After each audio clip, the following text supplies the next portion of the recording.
अक्सर मैंने देखा है एकादशी व्रत के संबंध में कई लोगों में बहुत कंफ्यूजन देखा जाता है कि व्रत कब से शुरू करना चाहिए, यानी कि व्रत की शुरुआत किस एकादशी से करनी चाहिए। जो नया व्रत शुरू करते हैं उनके लिए यह खास तौर पर, और इन व्रतों को कितनी संख्या में करना चाहिए, इसका उद्यापन कब होना चाहिए, इस दिन हमें क्या खाना चाहिए और क्या नहीं खाना चाहिए, किन नियमों का पालन करना जरूरी है, क्या चीजें इस दिन निषेध है। तो इन चीजों में अक्सर कंफ्यूजन देखा जाता है। तो आज इस वीडियो में आपके यह सब डाउट क्लियर हो जाएंगे, यानी कि एकादशी व्रत से संबंधित जो भी आपके प्रश्न थे उन सब का उत्तर आपको इस वीडियो में मिल जाएगा। तो आप वीडियो के अंत तक मेरे साथ बने रहें, और जो नए व्यूअर्स चैनल पे हैं चैनल को आप जरूर सब्सक्राइब कीजिए, साथ ही साथ बेल नोटिफिकेशन भी ऑन कर लीजिए, जिससे चैनल पर अपलोड होने वाली हर एक वीडियो का नोटिफिकेशन आपके पास सबसे पहले पहुंचे। और आप वीडियो को लाइक और शेयर भी जरूर करें। तो सर्वप्रथम जो हम बात करते हैं कि एकादशी व्रत की शुरुआत कब से करनी चाहिए। जो भी इस व्रत को उठाना चाहते हैं यानी कि शुरू करना चाहते हैं वह एकादशी का व्रत कब से शुरू करें।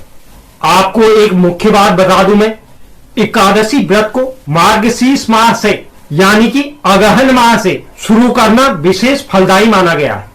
हालांकि इस माह से किसी भी व्रत की शुरुआत की जा सकती है।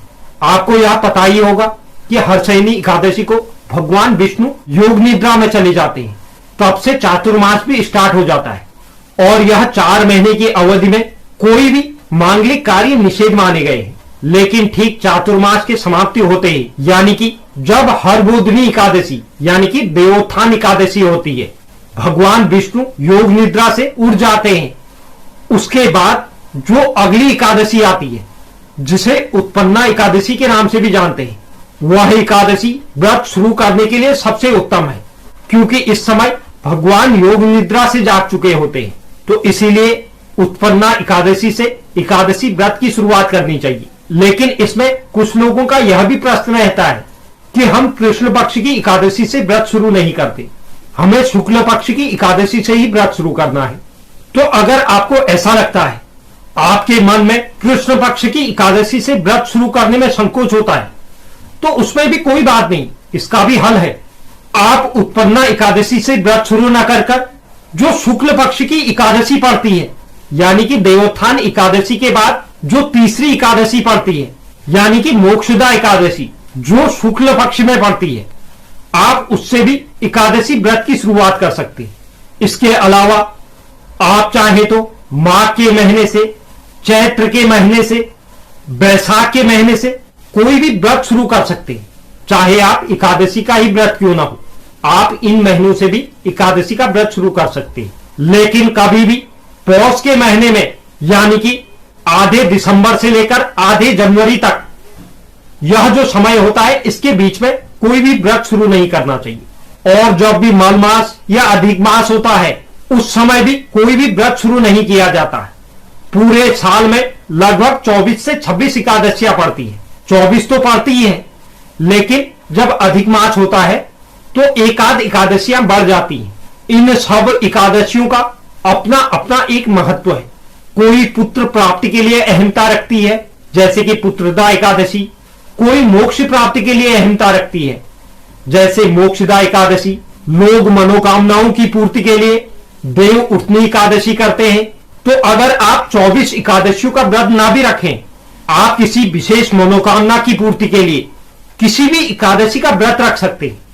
केवल आप वही व्रत भी कर सकते हैं जिसकी आपको मनोकामना है। उस मनोकामना की पूर्ति के लिए आप केवल जो जिस चीज से संबंध रखती है उस एकादशी का व्रत रख सकते हैं। बहुत से लोग खाली शुक्ल पक्ष की एकादशियों का व्रत रखते हैं, तो वह अपनी अपनी श्रद्धा है। इसके अलावा उत्पन्ना एकादशी का अपना एक विशेष महत्व है, क्योंकि इसी दिन माता एकादशी भगवान विष्णु की काया से उत्पन्न हुई थी। तो इसमें कोई भी हर्ज नहीं है आप कितनी एकादशियों का व्रत करते हैं। आप साल में 5 एकादशियों का व्रत कर सकते हैं, 9 एकादशियों का व्रत कर सकते हैं, या 24 एकादशियों का व्रत कर सकते हैं। तो यह आप समझ गए होंगे कि आपको एकादशी का व्रत अगर शुरू करना है तो आप देव उठनी एकादशी के बाद जो भी एकादशी पड़ती है उससे व्रत की शुरुआत कर सकते हैं। और अगर आप शुक्ल पक्ष से करना चाहें तो एक एकादशी छोड़कर आप अगली एकादशी से उस व्रत की शुरुआत कर सकते हैं। इसके अलावा माघ के महीने से, चैत्र के महीने से या बैसाख के महीने से भी आप एकादशी व्रत की शुरुआत कर सकते हैं। लेकिन जो भी 24 एकादशियों का व्रत रखता है, इसके लिए विशेष नियम है। खास तौर पर जो चातुर्मास में पड़ने वाले 8 एकादशियां होती हैं, उनमें तो पूर्ण नियमों का पालन होना चाहिए। इस चीज का आपको ध्यान रखना है।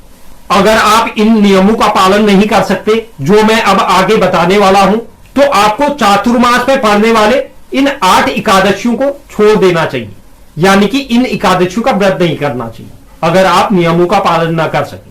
क्योंकि गृहस्थ जीवन में जरूर कुछ न कुछ गलतियां हो ही जाती हैं। चातुर्मास को छोड़कर अन्य समय में थोड़ा बहुत लचरपन एकादशी के नियम में चल सकता है, लेकिन चातुर्मास में नहीं। अब इस व्रत के नियम की अगर हम बात करें तो एकादशी व्रत की शुरुआत 10वीं तिथि के संध्या से हो जाती है और द्वादशी तिथि के पारण काल तक रहती है। यानी कि 10वीं तिथि के संध्या काल से ही हमें अन्न ग्रहण नहीं करना चाहिए और न ही तामसिक भोजन का प्रयोग करना चाहिए और इसका पालन द्वादशी तिथि तक करना चाहिए। एकादशी के व्रत में अन्न ग्रहण नहीं किया जाता है, यानी कि पूरे एकादशी के दिन अन्न ग्रहण नहीं करना चाहिए। हाँ, अगर किसी का स्वास्थ्य खराब है या स्वास्थ्य साथ नहीं दे रहा है तो वह एक टाइम फलाहार जरूर कर सकता है। यह व्रत 3 दिवसीय होता है। एकादशी तिथि की सुबह नित्य कर्म स्नान आदि से निवृत्त होने के बाद स्वच्छ वस्त्र धारण कर पूजा स्थल पर जाना चाहिए और हाथ में जल, अक्षत, फूल और तुलसी पत्र लेकर इस व्रत का संकल्प करना चाहिए। लेकिन व्रत करने वाले के स्वास्थ्य पर यह निर्भर करता है कि वह इस कठिन व्रत को ले सकता है या नहीं। अगर इस दिन भोजन नियम की बात करें तो एकादशी व्रत के दिन भोजन का सेवन करना वर्जित होता है, यानी कि अन्न ग्रहण नहीं करना चाहिए। आप अपने स्वास्थ्य के अनुसार फलाहार या लिक्विड चीज यानी कि चाय, पानी, इस तरह की चीजें ले सकते हैं। 10वीं एकादशी और द्वादशी तिथि के दिन व्रत करने वाले को और उसके परिवार वालों को तामसिक भोजन नहीं करना चाहिए। एकादशी व्रत के दिन रात में जागरण करने का विशेष महत्व है। इस दिन आप रात्रि जागरण जरूर करें। भगवान विष्णु के ओम नमः भगवते वासुदेवाय नमः मंत्र का जितना अधिक हो सके उतना अधिक जाप करें। इस दिन विष्णु सहस्त्रनाम का पाठ करना भी काफी लाभदायक होता है। व्यक्ति की सभी मनोकामनाओं की पूर्ति होती है। एकादशी व्रत में आपको ब्रह्मचर्य का पूर्ण रूप से पालन करना चाहिए। इसका आप विशेष ध्यान दें। इस दिन किसी भी प्रकार के पत्तों को तोड़ना वर्जित है, इसलिए आप तुलसी पत्र भी पूर्व से ही तोड़ कर रखें। दातून भी इस दिन लकड़ी के दातून से करना चाहिए। किसी भी प्रकार के कटु वचनों से बचना चाहिए। दूसरों के प्रति गलत विचारों को मन में न लाएं। जितना हो सके कम बोलें, क्योंकि अगर आप अधिक बोलेंगे तो हो सकता है किसी के प्रति आपके मुंह से कुछ गलत निकले। हो सके तो इस दिन भूमि पर शयन करें। और एक मुख्य बात, आप इस व्रत में अन्न का त्याग करते हैं तो इसलिए आपको अन्न दान जरूर करना चाहिए। इस चीज का आप विशेष रूप से ध्यान रखें। अगर इसके उद्यापन की बात करें तो अगर आप देवोत्थान एकादशी के अगले दिन से इस व्रत की शुरुआत कर रहे हैं तो आपको देवोत्थान एकादशी के दिन यानी कि 1 साल होने के बाद इस व्रत का उद्यापन कर लेना चाहिए।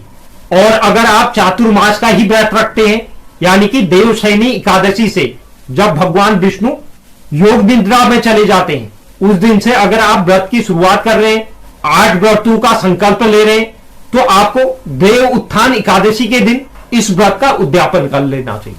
तो मेरे हिसाब से व्रत से संबंधित जिन प्रश्नों के बारे में ज्यादा कंफ्यूजन रहता है उसके बारे में सभी विषय कवर हो चुके हैं। अब इसमें एकादशी पूजा विधि एक बाकी रह चुकी है। अगर आप चाहेंगे कि आपको एकादशी व्रत की सरल पूजा विधि जाननी है तो आप कमेंट बॉक्स में जरूर लिख दीजिए, मैं उस पर भी एक वीडियो जरूर बनाऊंगा। तो आज के लिए बस इतना ही। अगर आपको वीडियो अच्छा लगे तो वीडियो को एक लाइक जरूर कर दीजिए और जो नए व्यूअर्स चैनल पे हैं, चैनल को आप सब्सक्राइब भी कर लीजिए और बेल नोटिफिकेशन भी ऑन कर लीजिए, जिससे चैनल पर अपलोड होने वाली हर एक वीडियो का नोटिफिकेशन आपके पास सबसे पहले पहुंचे। और आप वीडियो को लाइक और शेयर भी जरूर करें। धन्यवाद।